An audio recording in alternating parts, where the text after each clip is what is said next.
చరిత్రను నువ్వు మార్చలేవు. ఆ రోజు మీ నాన్నను చావబతుకులో కాదు ఎవరో అన్సోషల్ ఎలిమెంట్స్ అని కొట్టుకుంటే నేను దగ్గర ఉండి విడిపించి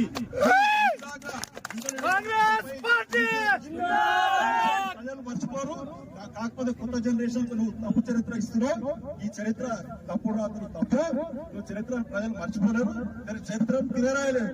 కాబట్టి ఇటువంటి అబద్ధాలు మానుకోవాలని చెప్పేసి కోరుకుంటూ సత్యవిమర్శ చేయాలని కోరుకుంటూ పిలుస్తున్నా. బరిలో దిగితే సీత గోడేస్తాడు కబడ్డీ ఆట, రేవంతన్నే తన మాట, ఫిరంగి గుండు తన మాట, గుండెల తనదే కోట.